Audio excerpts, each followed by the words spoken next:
writer and admirer of former First Lady Rosalynn Carter is with us. You know, President Carter, Hadley, acknowledged his wife as an equal, as we heard there in that reporting, as an advisor. How did they both redefine the role of First Lady?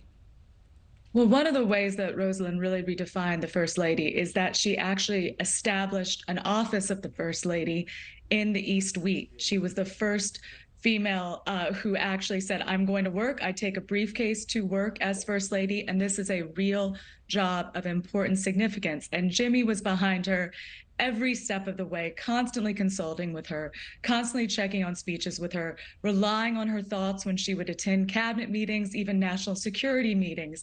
And so they always said, listen, we are a package duo, and you've got to get right with that because we're better together than separately. It's really a heroic life. It's one that we don't see mirrored in a lot of the partnerships, husband and wife roles of politicians today. You know, she campaigned separately for her husband when he ran for governor of Georgia, and a lot of historians point to that as the reason for their successful White House run. But where did she get all the gumption? Where did she, I mean, was she experienced at all in politics prior to her husband's ambitions? She wasn't, and she was actually a very shy, quiet person. And she really talked a lot about how she had to really learn how to become a good speaker, learn how to connect with people on the issues. And what I love so much about her is as she felt her way around, she really became, to me, a feminist icon, right? She was kind of a steel magnolia. She used soft power. She had this quiet Southern voice. And although she didn't identify as a feminist, everything she did was a very feminist nature. And she campaigned passionately for the Equal Rights Amendment.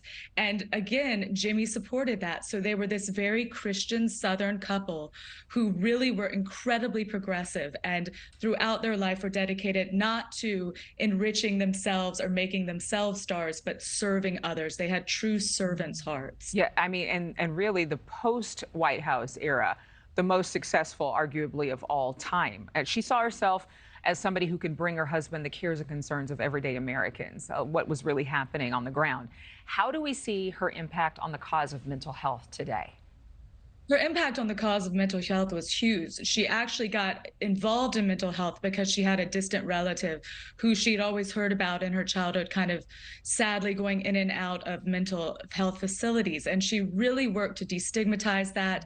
She spoke in front of Congress. She was only the second First Lady after Eleanor Roosevelt, who a lot say she was a lot like, to speak to Congress. And she made sure that people understood that it was a disease just like any other, right? And she fought for people with mental health problems to get the same kind of respect and treatment and insurance help that people with physical problems did.